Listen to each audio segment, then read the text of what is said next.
U.S. Secretary of State Rex Tillerson wrapped up his Asia trip over the weekend, visiting Japan, South Korea, and China. North Korea was high on the agenda, but despite what many expected, little was unveiled about the Trump administration's new approach to dealing with North Korea. Our Kwon Jang-ho at the Foreign Ministry with more. 3 countries in 5 days.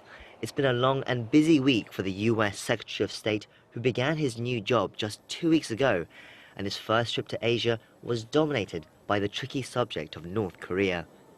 He began his trip in Tokyo, where he made the surprising declaration that the previous 20 years of efforts to denuclearize Pyongyang had failed, and that a new approach was needed. In the face of this ever-escalating threat, it is clear that a different approach is required.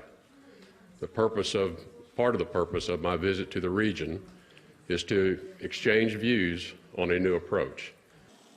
What that new approach would be was the subject of much speculation as he made his way to Seoul, where he announced that the U.S. policy of strategic patience was over, and that even military action was possible if North Korea escalated their nuclear threat level.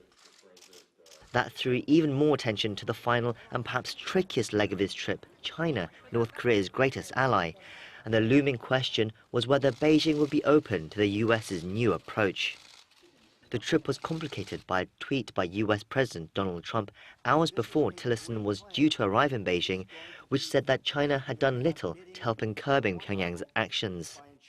Despite this, the meetings in Beijing seemed to have concluded amicably, but China seemed to push only one approach to North Korea.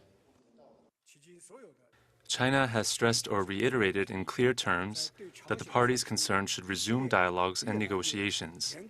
It is the obligation of all the relevant parties to carry out the sanctions, and it is also their responsibility to restart the dialogue.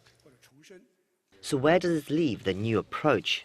Despite Tillerson's early pronouncement in Tokyo, very little detail was given on what was discussed among the leaders and what action the U.S. plans to take. Some observers have expressed disappointment by the lack of an outcome, while others note it's still early in the Trump administration and that the purpose of the trip was to test the waters in the region. All eyes will now be on the planned US-China summit next month, where Donald Trump is slated to host Xi Jinping at his exclusive Mar-a-Lago resort.